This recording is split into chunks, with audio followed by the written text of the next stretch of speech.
Thank you very much. Hi folks, and it's been really nice to be welcomed along today to this session. I want to do something first before we really launch into the session, and I'm going to ask you to take part in a very quick survey concerning the use of toilet paper. Okay. On your screen you will see two rolls of toilet paper, one with the roll underneath the tail hanging from the back and one from the tail hanging forward. Could you click on the survey, either A or B? What's your preference? How do you like your toilet roll to hang? So click over either A or B and then submit. You'll see a button at the bottom of the screen for submitting your answers. Oh, well that's quite interesting. Oh, well I wouldn't have thought of that. No, that's quite...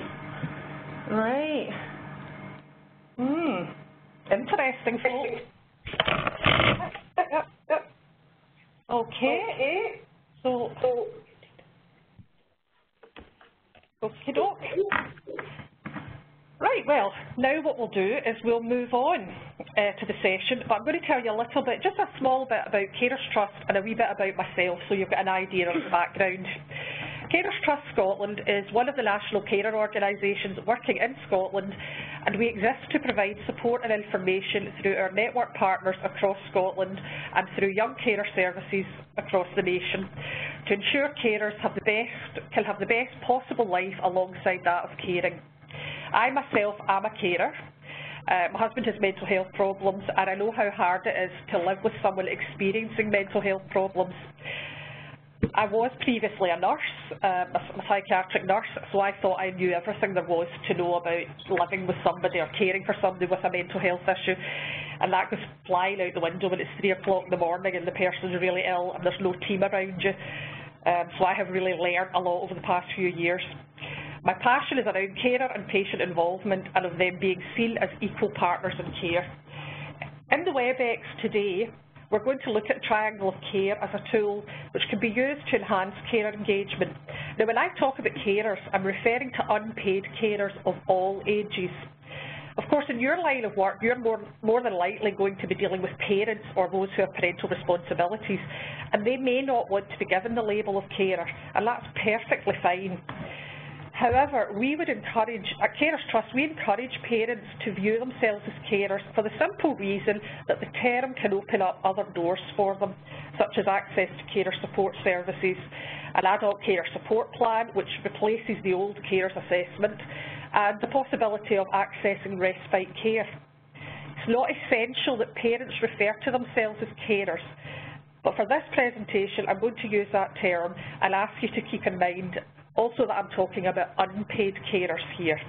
But I could also be talking about kinship carers or sibling carers. Right, let's get started. We've got a question. We've got a question here from the audience. Hang on a minute. Interested to hear what the outcome of the toilet roll survey was. The survey. So I'm sure you want to know why I needed that information, what it means, and what will I do with it. Actually, I've got a confession, it was a bit of a game. I wanted to give you a fraction of what it feels like for patients and carers when they are asked to share information, sometimes very intimate information, but are not given an explanation as to why, what will be done with it, or who will see it. It's not a great feeling when you're not in the know. Oh, and by the way, it doesn't make one bit of difference what way you hang your toilet roll, unless you're going into other people's houses and changing theirs to suit you. And if that's the case, well, let me speak to somebody about that. So we've shared the results now so you can all see. Okay. This slide sums up the point I am trying to convey. You may not remember much about this WebEx presentation, but you might just remember the toilet paper opener and how it felt to not know why you were being asked such a daft question. I'm sure we can all think of situations like this. It's a good exercise to use with staff sometimes, and I learned it from some young people who had gone through the care system. They didn't use the toilet paper, but they asked us to write down a secret about ourselves, put it in an envelope, and then they collected it in. They made no further reference to the envelopes until the end of the session when they told us we could leave, and someone then asked about the secrets. and they explained that they would be going in the bin or we could have them back.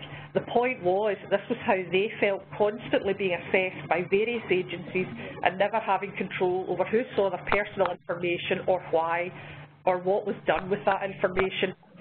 Powerful stuff, and it left me feeling I can be as guilty as anybody else doing it, and I need to get that message across. What carers tell us at Carers Trust is that no matter what the interaction is with mental health services, if the carer is made to feel welcome and encouraged to be part of the process of treatment and decision making, they are more likely to trust the service and seek to work as proactively as they can with the team, even defend the team if others criticise it. Throughout this session, I want you to keep this slide in your mind. I will refer back to it from time to time, because the message I have from carers of people who have used CAMHS is this is the most important slide I can show you today. And I should have actually said that I prepared this presentation with some carers and ran through it with some others, not all experienced in CAMHS, but a few were. And I think one of the things that I would like to see at the front of all clinical teaching, training and everything is that quote, because I think we tend to forget how we make people feel. So if we can move on to thinking a wee bit about carers. And just some facts around carers, unpaid carers. It's estimated that there are 788,000 unpaid carers in Scotland. This figure comes from work carried out by ourselves and Carers Scotland. Of that, there are an estimated 100,000 young carers, that is those under the age of 18. However, these figures can be underrepresentative of carers. Many carers do not self-identify. Many are wary of being labelled as a carer, seeing themselves as partner, friend, mum, dad, brother or sister. When mental health issues are the main reason for a person being ill, then it can be even more difficult for carers to self-identify. Stigma, isolation, shame, guilt are all put forward in varying degrees by mental health carers as reasons why they don't come forward. Within CAMHS, the issue is more likely to be parents just seeing themselves as parents, and as said earlier, this is fine, except when it comes to them not being made aware of support services which can often be hugely beneficial to carers. Scotland has passed a Carers Act, which will come into force next year. The Act places legal duties on authorities such as the NHS to ensure that carers are identified, provided with relevant information to allow them to carry on with their caring responsibilities or to stop caring, and for carers needs to be identified and support provided where possible. These duties also extend to local authorities as well, but the basic tenet of the Act is that statutory agencies such as NHS and local authorities should be working together and with third sector carer services to provide comprehensive advice, support and information for carers of all ages regardless of who they care for. Now, a big change with this Act is, for the first time, a statutory duty placed on health boards to ensure that carers are as fully involved in discharge planning process as possible. Services will be asked to evidence how carers are involved, why they are not involved, and what impact it has on carers of being involved, as well as to the impact on the patients. This can be difficult within mental health due to patient consent, but every effort should be made to include the carer where possible. The aims behind the Act are based on feedback carers have given to the Scottish Government following the implementation of the Carer Strategy, which ended in 2015. A large underpinning part of that was carers wanting to be viewed as equal partners in care. However, that's not to say that carers do not pose challenges of their own, and I know because I am a carer. One carer I work with came up with a system of trying to help carers, service users and professionals understand the different behaviours exhibited by carers. This carer has co-authored some books about being a carer for someone with an eating disorder, and she founded the Grampian Eating Disorder Group and helped establish a helpline. She's allowed me to use her work and adapt it slightly, but what I will say is that the behaviours are not unique to carers. Let me explain.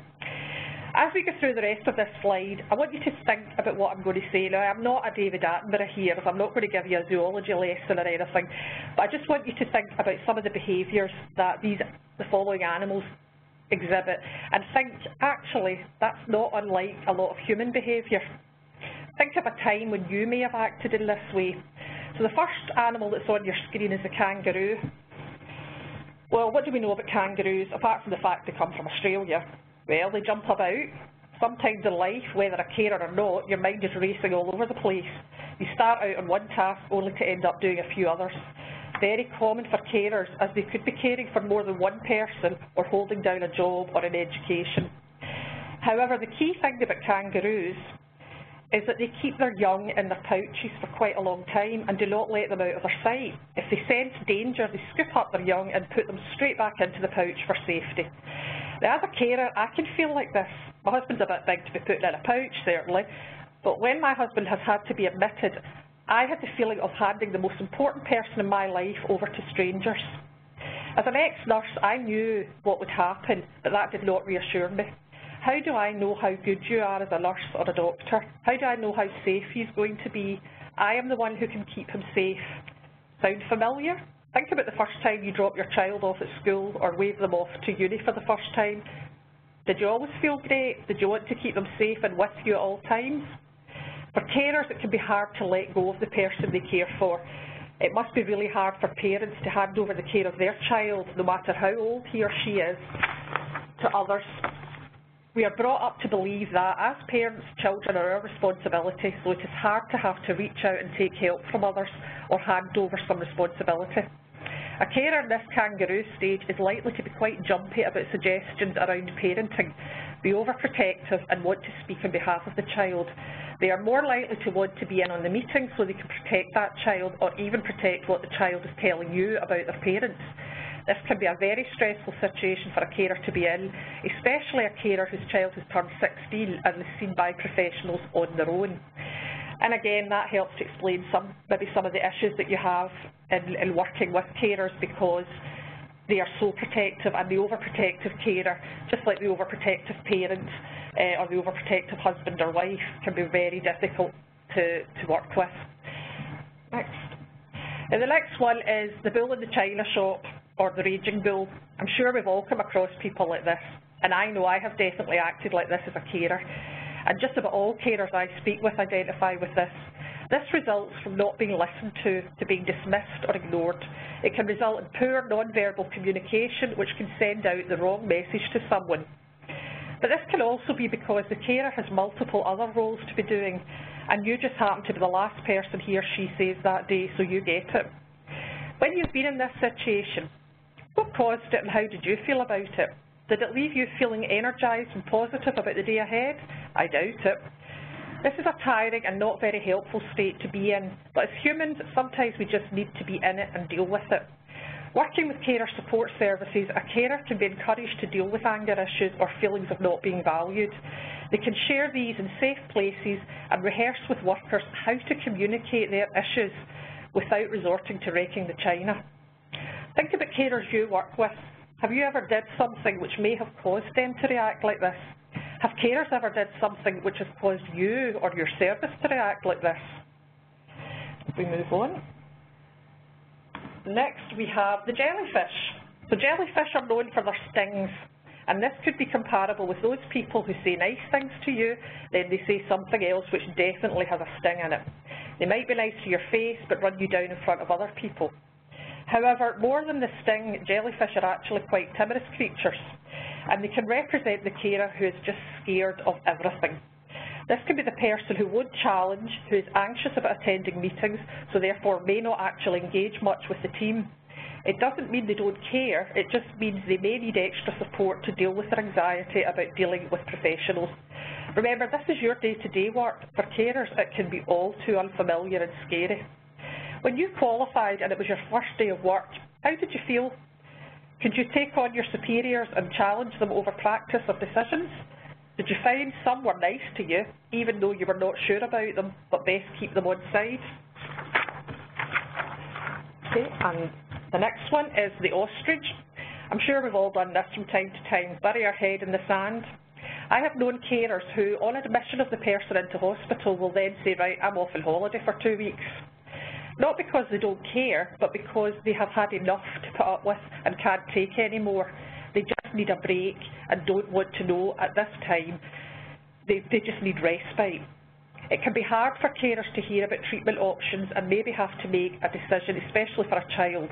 It is much easier to bury your head in the sand and let professionals decide. But remember, we talked about being a parent and its responsibilities. For some, having the decision made by a team can lead to guilt that they are not able to do this or to object, and they may feel that they are not protecting their child.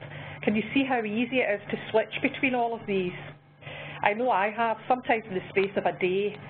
And remember, this is not unique to carers, this is all human behaviour, and we all flip between these depending on what's been happening to us. But lastly, we have the dolphin. And this, according to the people that come up with this analogy, is what we all want to be. Have you ever noticed how dolphins can make you feel calm? That smile of theirs, their acrobatic diving in and out of the water, the way they follow boats. Well, apart from this, the truly wonderful thing about dolphins is that they work as a team. A mother dolphin will stay by the side of the baby, but gradually will move further and further away. If there is imminent danger and the mother is not nearby, another dolphin will swim beside the baby to keep it away from danger. Gradually, the mother dolphin slowly lets the baby go further and further on its own, and the others in the team or pod will do the same. This is what we all want to do. We want our children to grow up safely and move away into adulthood. For carers, this is the same. Even if we care for an adult, we want him or her to make their own recovery journey, however hard it might be, but do it in the knowledge that there is a team around the person who will step in and offer support and care when needed. But ultimate responsibility lies with the person experiencing the mental health problem. But carers want to be part of that team around that person. The rest of us are swimming around, and we will come to help if need be. For carers of those who use CAMHS, this is what they tell us they want from services. Not always for the professional to be involved, but for the right people to be involved at the right time with the right approach for the child, which can only be done by being guided by the patient and the family, and through working as a team. Okay, that was a wee bit of fun looking at behaviours and characteristics of humans, and I'm sorry if anybody's studying for biology exams and I've completely messed up your understanding of how animal behaviour works, but I will blame it on another carer. We'll move on. How can you deal with these different characteristics, and how can you mitigate against them as a service? Well, one way is by using a tool such as Triangle of Care, which looks at how you engage with carers, when you engage with them, and what support you can offer them, or know what other agencies are there to offer support. I'm going to ask you if there's any questions just now, but before I do, I'm going to put, oh no, sorry, that's the next slide doesn't go up. I'm going to ask you about if you've got any questions at this stage, and please don't ask me any biological questions.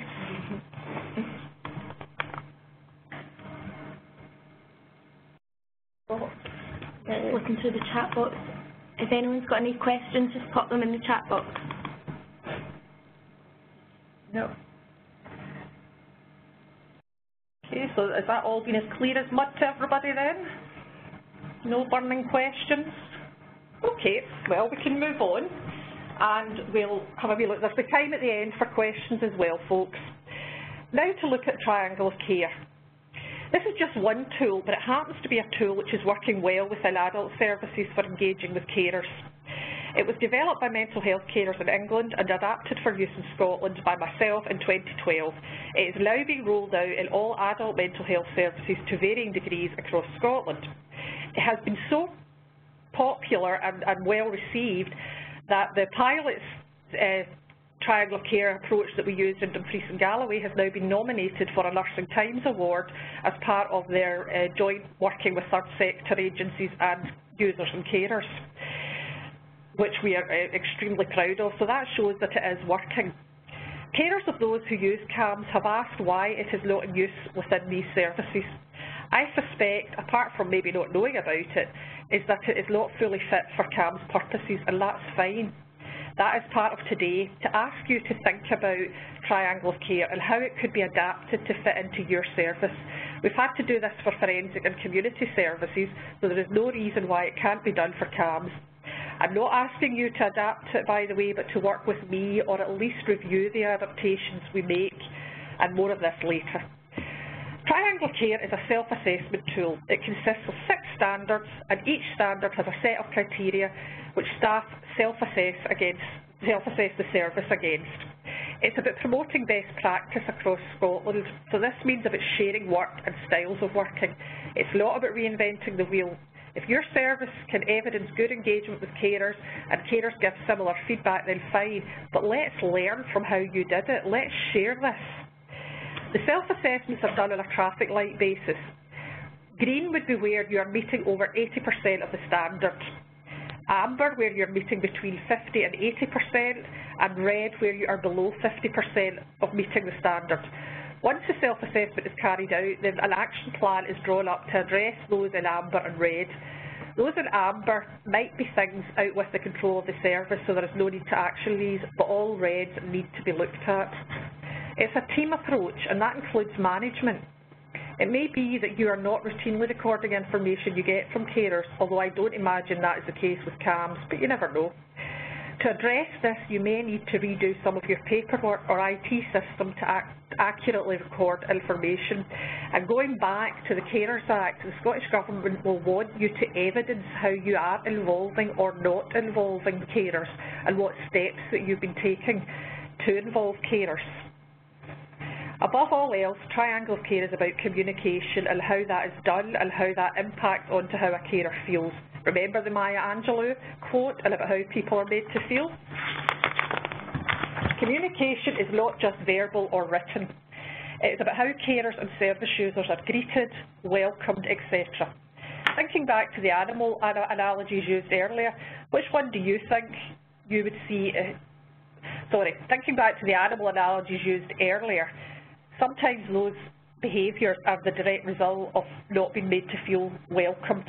And carers often tell us that the best thing that anyone can do is simply smile when they walk into a room or a ward or an outpatients department or whatever. Okay, we're going to take you through 5 of the 6 standards and give you a quick overview. But the Triangle of Care is available to download, or I'm happy to email you a PDF copy, and we'll give you information on how to do that later. Please bear in mind that I am not rewriting Triangle of Care, merely producing a guide for CAMHS on how to make it useful for your service. However, it would be good if I could work with a team and see how it might need to be adapted. So we'll go through some of the standards. Standard 1 on your screen is about carers are identified as at first contact or as soon as possible thereafter. In CAMHS, it is expected that this will happen via referral or at the very least during first appointment or meeting, and that this is routinely noted and collated in patient notes. However, there may be scope here to look more at what if any other caring roles the primary carer, usually the parent, carries out. Do they provide care to an older relative, another child or partner? Does the carer have physical or mental health issues themselves which might impact on the ability to provide care?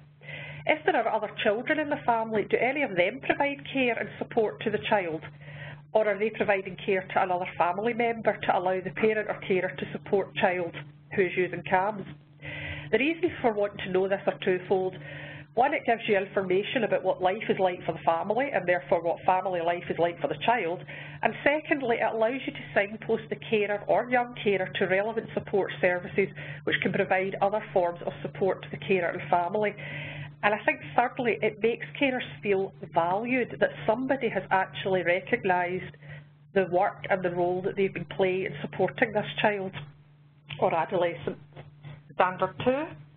Standard 2 is about staff being carer aware. This really goes back to the earlier slide where we looked at the characteristics of humans and therefore carers. Awareness sessions can range in topics and could include finding out what it is like to live with a child with a condition requiring intervention from CAMHS. As I said myself, I thought I knew everything about bipolar disorder. It wasn't until my husband had a crisis point in the middle of the night and was pulling up floorboards I suddenly realised I know nothing about bipolar. So you may think you know a lot about the children and adolescents that you're treating, but until you live with them, you don't actually know the full picture.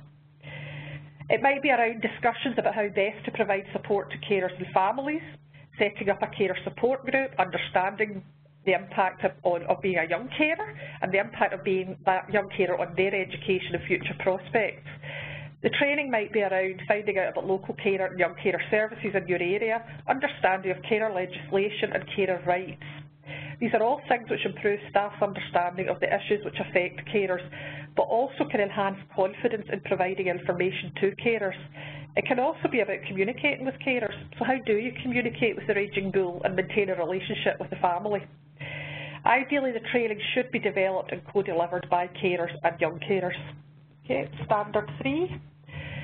Standard 3 is around policies and protocols and having them in place for dealing with issues of confidentiality and sharing information. All services will have such things in place, and your own professional body will have their own expectations of these as well. But this is about how well you translate these into practice. This can also form part of carer awareness work, discussion around sharing of information and when not to and when to. What if patient does not give consent? What to do if patient is unable to give consent? What if parents insist on being part of an assessment meeting but patient says no? How much information can be shared with parents, what time and in what way? Can you listen to carers even if patient refuses consent? All of these things are covered under this standard. It is about knowing that carers have the right to confidentiality as well, and they may have valuable knowledge that they want to impart to you. It is about making sure the team approach this issue with clarity and the same voice so as to avoid confusion for staff, carers and families. It's also about not using the patient confidentiality as a hide behind, but understand that for carers to carry on their caring role, they need a little bit of information. Most times they don't need highly confidential information.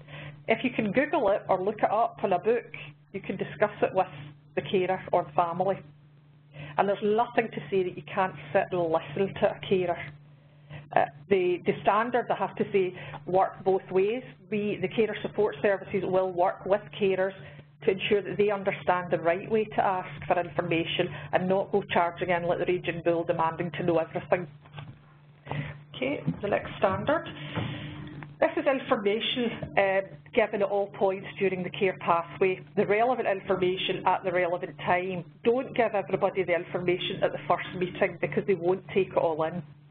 In the adult version of Triangle of Care, there has been developed a carer letter used within inpatient settings and sent out within 72 hours of admission where consent has been given. This letter is really just an introduction to the carer, to the named nurse, and information about being able to come and speak with her or him. This is not probably that relevant to CAMHS except in an inpatient setting, although chances are parents are more involved in this process. However, the key thing to think about with this standard is the provision of information during the areas of referral. What do you send out to carers about the referral process, waiting times, places of support during the waiting time? Assessment, what information is provided concerning this process and outcome? Remember the toilet roll activity? Are you actually telling people why this assessment's been done and who's going to have access to it and what's going to be done with the decisions that are made about that assessment? Treatment, what information is shared concerning any treatment, decisions being made, side effects, options of alternative treatment, need for other disciplines to be involved. Transitions, what information is provided as child gets ready to leave CAMHS, either for good or to go into adult services? When is that given and how is it given? What about transitioning between services? And then finally, discharge, what information or follow-up is provided to carers and patients around this? This would also include the options for getting patient and carer feedback on the service. You don't have to do this yourself. You can ask a carer support service to gather this if you know the carer is accessing one. Don't be scared of this feedback. It can help you develop your service further or let you know you're going in the right direction. And point to note, in the new Carers Act coming into force in 2018, all health boards will have a duty to involve carers, not just in discharge planning, but also in treatment and care decisions. Carer information packs are also mentioned in this standard. This might not be necessary for CAMHS as it is usually more useful in inpatient settings. However, you might want to know what your local carer services referral procedure is like, or have some basic information available about the rights of carers, especially the right to receive an adult support plan or young carer statement. If you want to have something like this available, then why not work in partnership with your local carer service or even myself to develop a generic one which could be populated with local information accordingly. And the last standard, a range of carer support services are available. This is not for you to go away and develop. So the NHS panic whenever they see Standard 6 because they think they're going to have to develop all these services. This standard is really about you and your team knowing what is available in your local community. Make contact with them and get to know how to refer carers into them. Find out about young carer services as well. If you are working with a school, find out what they know about carer support services. Could they, the carer services, be of help within the school as well? This is truly partnership working and can only build on the knowledge base of yourselves, schools, etc. And I've missed one standard out, which is having a defined role in place responsible for carers. And the reason that that's been missed out is because generally that falls to one poor person in the team to do everything. And that's why I haven't put it up, because it needs to be truly a team approach, and part of that team needs to be a carer, needs to be the carer and the service user. Okay, the impact of triangular care. So you might be sitting there saying that's all very well and good, but we don't need it in CAMHS. We gather all this information anyway. Well, if you do, then that's good. But I would ask you to sit and truly reflect on what has been discussed, all 6 of the standards. Could you provide evidence to senior management or to Carers Trust that you do meet these enough to be in the green zone? Remember, meeting the standard 80% and plus of the time. It might be that you're meeting some of these standards, and as I have said, we can adapt the criteria underpinning them to suit CAMHS, but what is it you would need to do to ensure your service is carer inclusive? By doing what you can to include and identify carers, the impact onto them can be enormous. You may think you're only helping one carer or one family, but the ripple effect can keep going. Valuing carers has the impact of improving their confidence. This can lead to them becoming advocates for your service, engaging with you more, and there are some good examples of carers already engaged with CAMHS services due to the fact they have been listened to and their experiences taken into account. This has helped CAMHS redesign in some cases or change the way appointments or meetings are held. The ripple effect can also be seen in your service as well. You can get extra valuable knowledge of the patient and family situation. You get support from the carer to help with treatment choices and compliance. Carers can begin to support one another and provide valuable peer support to carers new to the world of CAMHS. How brilliant would it be if we all had expert peer support when we were having to negotiate something that is alien to us? That has been one of the biggest impacts of triangular care within adult services. Carers being made aware of local support services and then, through these services, meeting other carers in similar situations. In CAMHS, it might be even easier because you're aware of a group of parent carers in similar situations. If you work with local carer services or carers themselves, you can facilitate peer-led groups which can inform, share information and support carers through the CAMHS journey and even beyond. And again, going back to the nominated Nursing Times Award area in Dumfries and Galloway, through the triangular care work, we've set up a mental health carers forum, and it's bringing carers together. We've also had feedback from carers where they're now beginning to lessen their caring responsibility and are actually thinking about, well, maybe I could return to employment, and for young carers, maybe I could leave the family home and go to university or go into employment. So again, it's about valuing carers and about recognising what carers can do. And I think the final slide really is final questions. It's not actually quite the final slide, but it's final questions for you if I haven't sent you off to sleep after lunch. So, thank you very much for that, Karen. That was a great journey through carer issues and really nice introduction to this tool, which I think is. I think one of the things that's often difficult for services thinking about involving carers is, where do I start?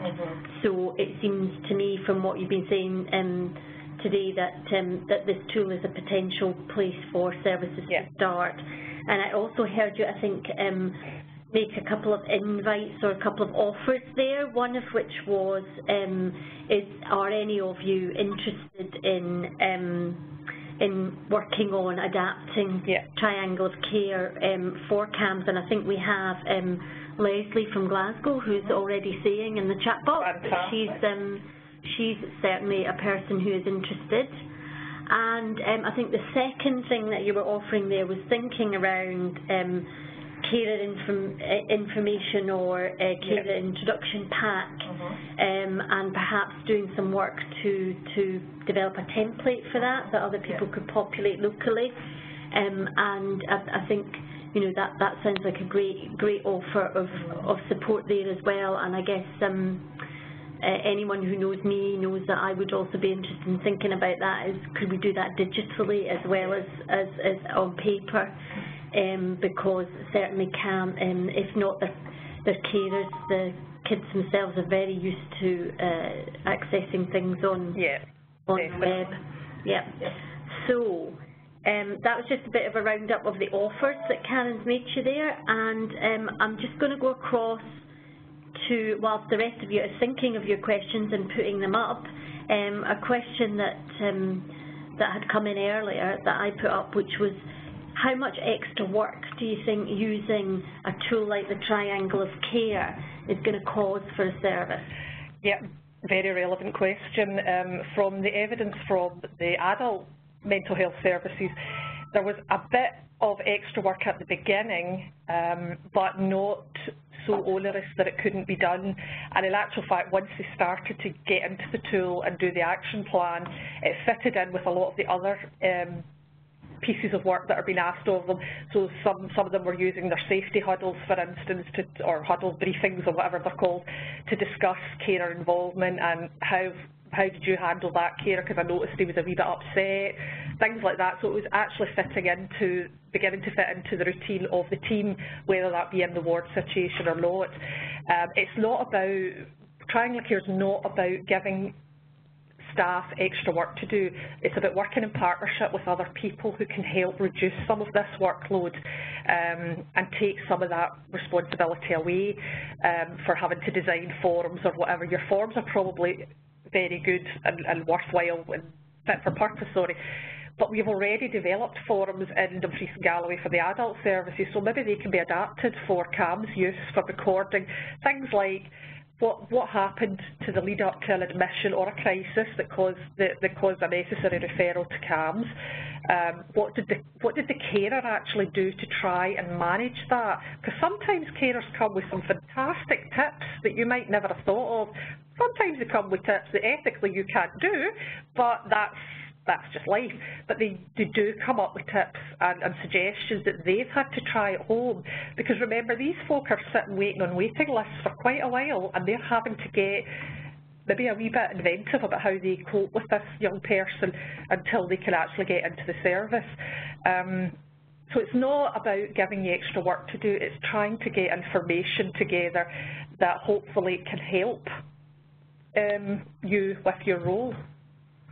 We've got an additional question here on that topic. So Kerry is asking, are the Dumfries and Galloway existing forms for inpatient only, or are they also for community services? They're also for the community-based services. They were developed by 2 staff nurses for inpatient, and then the psychiatric nurses, the CPNs, then took them and have made them fit for their purpose as well for use.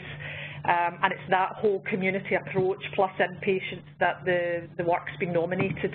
It's also been run past psychology services and user carer local groups and the Mental Welfare Commission carer engagement officer who participated in the meeting and had some say in some of the forums. But really it was, what is it that they want to gather from carers? What information do they want?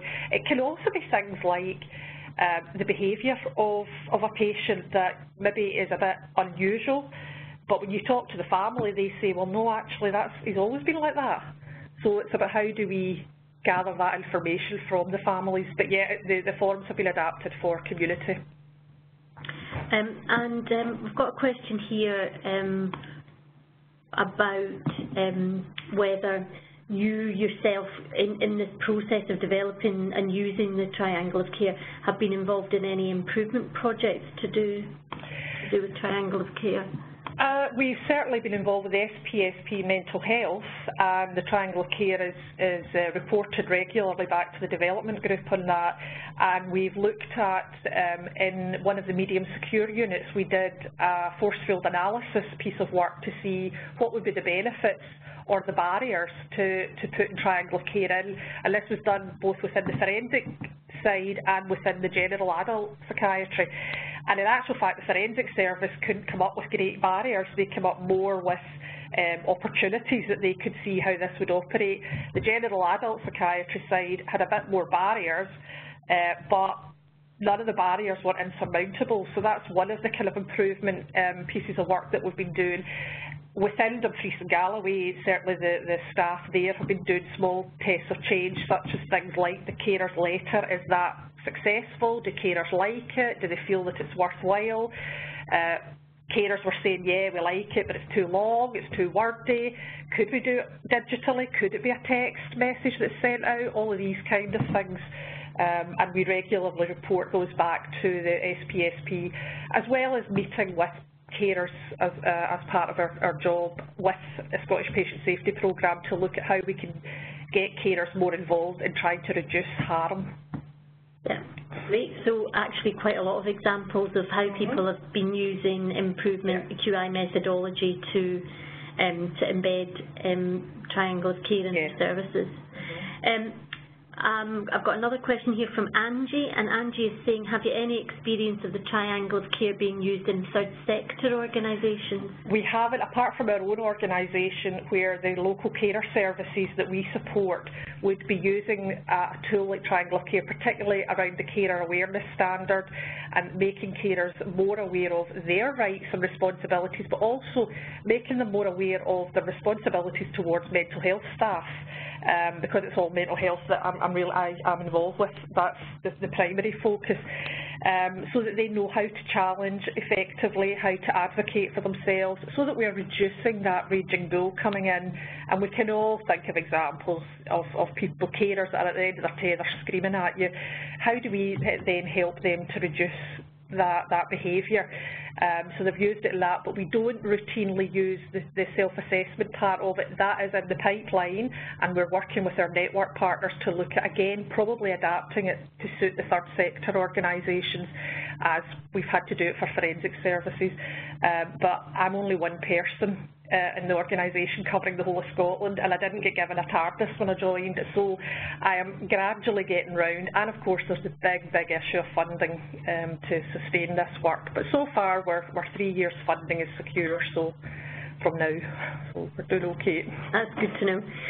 Just for those of you not watching the chat box, I'm just noticing that Kirsty Ellis, who's one of our improvement advisors here, who some of you will know from the CAMHS events, is Kirsty suggesting that she can see how this work would be could be developed using QI, and we've just had her confirm that is an offer of support around QI for doing this.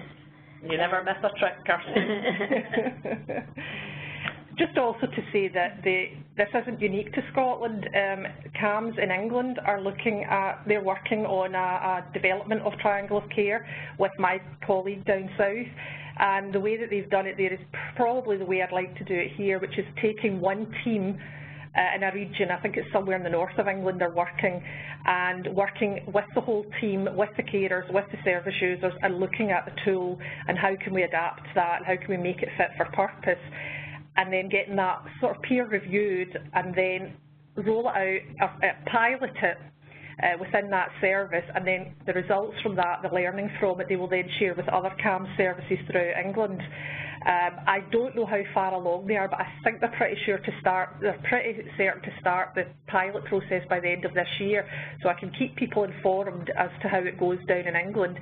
And again, if there's any learning from what's happening in England, there's no reason why we can't be adapting it up here. Obviously legislation and the way our systems are set up are different, but they are more than happy to share the learning, because carers down south experience the exact same issues as carers up here, and I know that Wales are also very keen to look at this for both adults and children's services. So again, I put the offer out, if there is a team willing to work with me and a local carer service to look at this, then maybe that's what we need to do, is just pilot it in one part of Scotland, and then we can roll it out and take Kirsty's offer up and use some QI methodology to actually evidence how this is working. Okay, so great. So I think that's really reassuring to know that there might be people who are a little bit ahead of us, so that gives us some ground to build on. And that's Jennifer just saying that D&G CAMHS would be very interested in that, but I think you probably already knew that. I think that would be good, given that we can tie it into the proposal within Dumfries and Galloway is to roll the triangular care out in all services, not just mental health, but also looking at physical health services as well. But definitely CAMHS were on our hit list for D&G, so you'll be getting a call, Jennifer. And that's Claire McShane saying also that she that her CAMHS team is actually co-located with the carers service, and so that they would be keen to be involved and to be aware. Excellent. And that's in Helensburgh? And Helensburgh, yeah. Yep, excellent. And I know that Eileen, the manager for the Helensburgh Carer Service, is very, very keen to work closer with yourselves as well. So, excellent. Anything else? Any more? Not seen any more. Okay, well, I think we can maybe put the last slide on. And I hope you found the session informative. I just wanted to end with this slide because I heard a young service user talk at the event in January for CAMHS, when she said it took her all her courage to open the door to walk into an outpatient department to go and see the CAMHS staff, and this was the face she was met with. Okay, maybe not the cat, but that look. And that's also what carers tell us when they're pulled into the middle of multidisciplinary meetings or care pathway meetings or whatever, and that can be weighty for them. I hope I haven't left you feeling like that. I'm certainly sitting here smiling, as is Olivia and Marie Claire, because it's quite a funny looking picture. But again, it goes back to that, how you're making someone feel, and I don't suppose that cat's making any of us feel brilliant. Okay. And that's just my contact details there. Thank you very much, Karen, and thank you for a great session on WebEx. Thank you all for joining us. I'd just like to plug a couple of upcoming events before we finish. So we're having our first psychological therapies event, Equality Improvement, What Does This Mean for Psychological Therapies, in Edinburgh on the 5th of December. And we've also got a Hold the Date advert here for our next CAMHS national event that many of you will already be aware of, which is open for people to apply, and that's going to take place on Tuesday the 28th of November. So please bear both of those in mind. We'd be delighted to have you join us. Thank you for coming today, and hopefully we'll see you at one of our events or on our next WebEx call. Thank you. Bye-bye. Bye.